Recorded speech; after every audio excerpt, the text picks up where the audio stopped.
and salutations, ladies and gentlemen. Week 1 is almost officially in the books. Of course, we have Monday night's game, Denver and Seattle. And after that, we can say sayonara to the first week of the season. What an awesome start it was. Bunch of very close games, a couple overtime games, some crazy endings. Week 1 had it all. And with that brings waiver wire targets for week 2. Now, I will say, I don't think we saw a particular breakout candidate like Cordero Patterson last year who really changed the season for a lot of teams and helped carry them to the playoffs. But we for sure have some options that are going to be flex worthy, maybe for the foreseeable future moving forward. And there definitely are some depth pieces to get on our rosters in case they do end up continuing the success that they saw last week and move forward to pieces that we can then plug in with confidence into our lineups. So what I have for you guys in today's video is 8 wide receivers that I think would make good options to add to our rosters. We have 6 running backs who I also think can make notable additions to help improve your team, even if it's just a depth piece for now. There's also a couple quarterbacks, especially if you are a Dak owner. That hurts. So we need to find options that are going to help keep your team afloat. I have those. And then finally, for streaming defenses, which is something that honestly most teams should be doing. It's the most efficient way to utilize your roster spots, especially when we need to pick up players like this. So I have 3 defenses as well that I'm going to suggest you guys get who should have great matchups in week 2. Now, before we get into all the fun, all the players, and all the information, as always, guys, I would greatly appreciate a like and a subscribe on the channel and the video. It helps me out a ton. I'm on my way to my first 500 subscribers, and I invite you to join the press in this endeavor. With that done, let's get into waiver wire targets.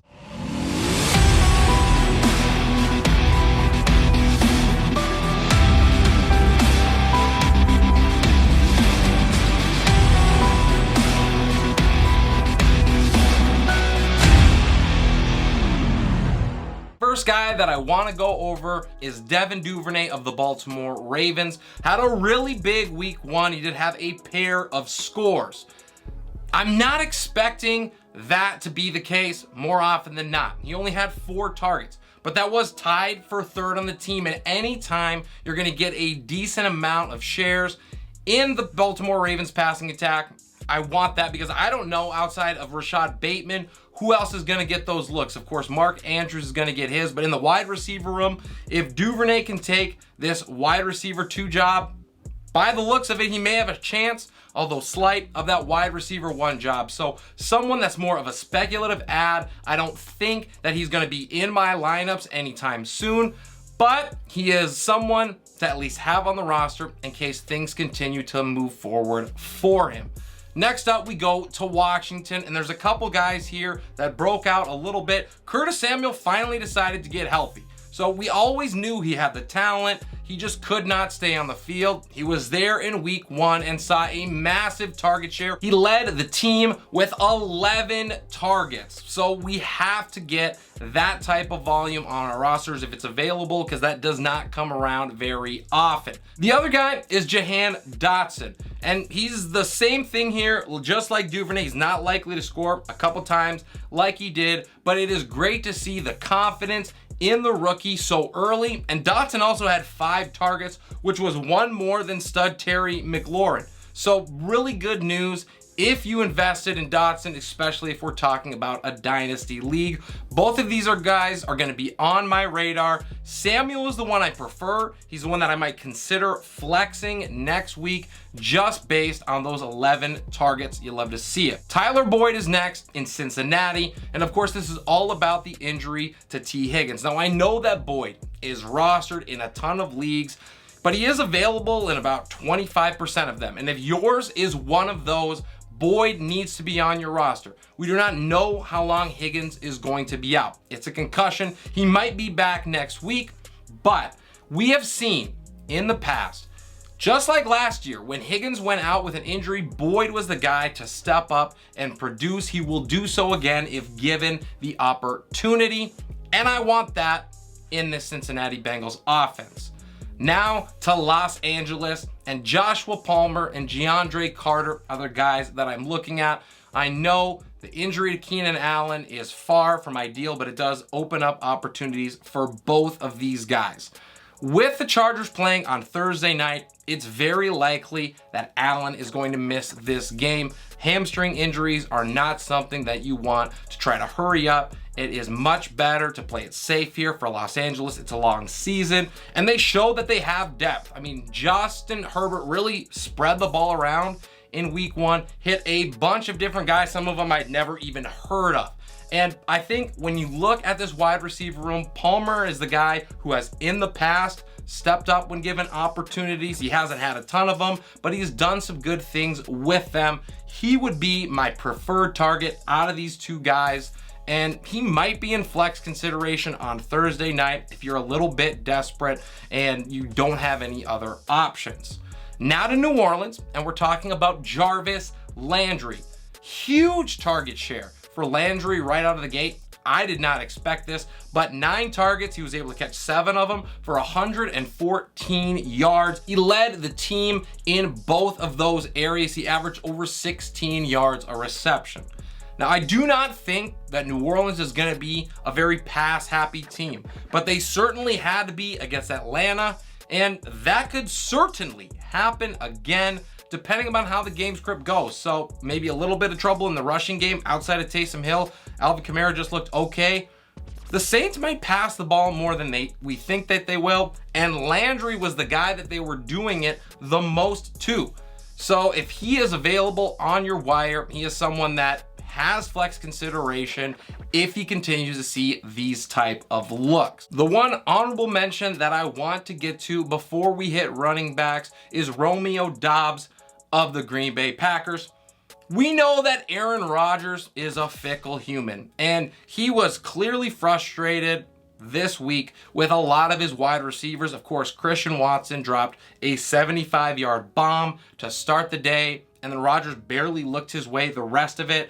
So if Allen Lazard is not able to go and that injury lingers, Doubs could find himself as the wide receiver 1 basically by default in this offense for a couple of weeks. He could be a sneaky flex play next week against Chicago if Lazard is out. So right now, I just want to get him on the back end of my roster, wait and see what happens for this team. But there is potential there, and with his youth and the targets that he saw the very first game out, it shows a little bit of upside. Let's head to the running backs now. We start in San Francisco with Jeff Wilson. Of course, Elijah Mitchell going down with that knee injury. We're not sure how serious it is at this point, but we do know that Mitchell has dealt with a ton of injuries in the past. Last year, I think he had 5 or 6 throughout the course of the season.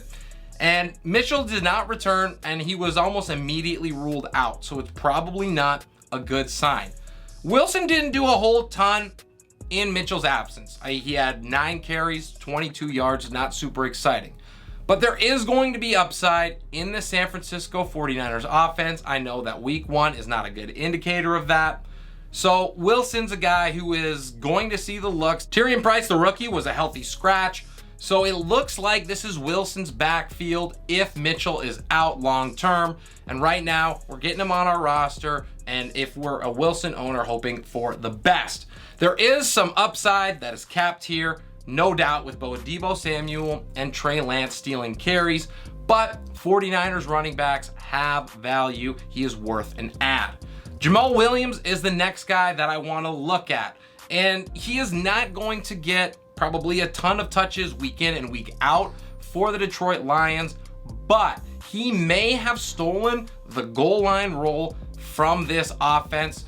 And that is pretty big news, both for Williams owners, if you are one right now, or for DeAndre Swift owners, because the Lions, while they aren't a great offense, they did put up 35 points on the Eagles. There are clearly going to be scoring opportunities here, and if he's the guy that's getting the ball in close, that is something that is valuable and worth adding to your roster. He had 11 carries, DeAndre Swift had 15, and Williams also had 2 targets, so he was utilized against Philadelphia. Next up, we go to Pittsburgh. Jaylen Warren is the guy we're talking about. We have to keep an eye on Najee Harris's injury. We, of course, are hoping for the best, and it's not considered serious right now. But we are unsure what the long-term effects are going to be on Harris, and Warren is the back to own. He's going to get the lion's share of the carries if Harris ends up missing time. So right now, we are just adding him and seeing what happens. Khalil Herbert is the next dude, and David Montgomery, I'm not gonna lie, he looked pretty shabby in week 1 against the 49ers. He did get 17 attempts on the ground, so you love to see the volume for David Montgomery. But he turned that into a total of 26 yards rushing, which is 1.5 yards per carry. Not good. Khalil Herbert, on the other hand, had 9 carries and racked up 45 yards, 5 yards a carry, and Herbert also scored. I was saying it prior to drafts, Herbert might be the most talented back on this roster, and he certainly showed it in week 1. Now, I don't think Montgomery is going to lose this job outright anytime soon, but if Herbert continues to outplay him as far as efficiency is concerned, this new coaching staff has no ties to David Montgomery. They didn't extend him, and they may shift a little bit to Herbert as the season goes on. So while the Bears aren't exactly an exciting team to have pieces for, you could do worse than the rushing game, which we know they're going to lean heavily on as they try to take pressure off of Justin Fields. So Herbert, well worth an add. Rex Burkhead is the next guy who doesn't have a super exciting team, but he does have a fairly exciting volume and group of work from week 1. Now, I think that long term, Dameon Pierce is still the play. But if you need help immediately, Burkhead is going to be a solid option probably for at least a couple more weeks. He had 19 touches in week 1, so you love to see that. And with 19 touches, Burkhead has shown that he can produce solid numbers. Houston is not going to win many games, but Burkhead's a pass catching back, so he's going to get opportunities there as well. Half point and full PPR, he gets into significant boost. Finally, we go to Dontrell Hilliard. He had 2 scores on 5 touches. So I know that is not going to happen probably ever again.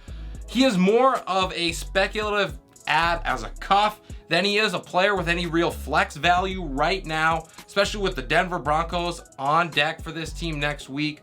But Hilliard still deserves a roster spot if you have someone that you can get rid of or dump who just didn't show up in week 1. And Derrick Henry, I warned you guys about this prior to drafts. He once again did not really look like the same guy. I expected more from him against the New York Giants, which did not come to fruition. And so Hilliard is a guy who I would add to the back end if I can, just in case anything does end up happening or the split becomes a little bit more in Hilliard's favor. Now to quarterbacks and defenses to finish it off. I promised you guys I'd have a little bit of everything, and Carson Wentz is the first guy that I want to look at, and I know it is the Jacksonville Jaguars. I get it. But Wentz still finished as a top 3 quarterback play in week 1, so we cannot look past it. If you're a Dak Prescott owner and you are looking for someone to help you until you can get yourself in a better situation, whether that be with a trade or what have you, you could certainly do a lot worse than Carson Wentz. And another bonus, he gets a layup in Detroit next week. So a really good matchup to start it off. Wentz is someone that I have my eye on, although I have clearly not loved him for most of the preseason. Matt Ryan is the other one. Now, it did take 50 passes for Matt Ryan to get where he did, but he had 352 yards, which is the second most of any player in week 1, behind only Patty Mahomes, and when you're in his company, that shows good things. It did show, I think, that the Colts are confident in letting Matty Ice air it out, and you have to love that if you're an owner. The Colts also have a great matchup next week. They get Jacksonville. So if you need a spot start until you can figure something else out, Matt Ryan is another good option. And then after that, they have a potential shootout in week 3 against Kansas City. So if you need a couple weeks to get yourself in a situation where you can feel better after losing Dak, Matt Ryan might be a decent option for you to keep yourself afloat. We're gonna finish off with defenses, and my first is the defense that I used in week 1 with a decent amount of success in the Cleveland Browns, and they get the Jets in week 2. The Browns made Baker Mayfield look pretty silly for most of the day. They had a ton of pressure up front, and Mayfield was pretty much running for his life, which is what I expect from Joe Flacco and the Jets next week. The Jets couldn't find the end zone at all until the game was well out of hand. It didn't even matter in week 1. I expect that to happen once again. The second defense is one that a lot of teams passed on because they were facing Cincinnati in week 1, and I get that. But now they get New England in week 2. It's the Pittsburgh Steelers. And after a massive showing against those Bengals, 5 turnovers caused, they returned a pick for a score. They blocked an extra point that would have pretty much sealed the game for the Bengals. I am sure Pittsburgh is licking their chops to get a look at this Patriots offense who looked futile against Miami. I know the loss of TJ Watt is pretty significant, but it is not enough to keep me away from playing this team in week 2. And the last team that I'm looking at is the Cincinnati Bengals, and this is all about the matchup with Cooper Rush. When you lose Dak Prescott, things are not going to go well for you in Dallas. They already showed a lot of issues against that Bucs team. And even though the Bengals are not the Bucs on defense by any stretch of the imagination, they should have enough to put pressure up front and cause some turnovers. And unless Dallas starts putting it together, they could be in for a world of hurt for the next couple of weeks. It might be a team that I am targeting with my defenses for the foreseeable future. And that wraps it up for me in the video today. I really hope you guys enjoyed the content. Drop any comments down below, any questions you may have, whether that be trades, start sits. Keep an eye out as well. I have my Relentless rundown on the Vikings-Packers game that's going to be coming out very soon. And then starting Wednesday, I'm going to be dropping my rankings. So Wednesday, I have quarterback, kicker, as well as running backs. Thursdays, I will be dropping my tight end rankings as well as my wide receivers. So keep an eye out for that as well. Drop a like on the video. Make sure that you subscribe to the channel. Every little bit helps on my journey to my first 500. This is Relentless Press. I am your host, Abraham Opatz, and we will see you next time.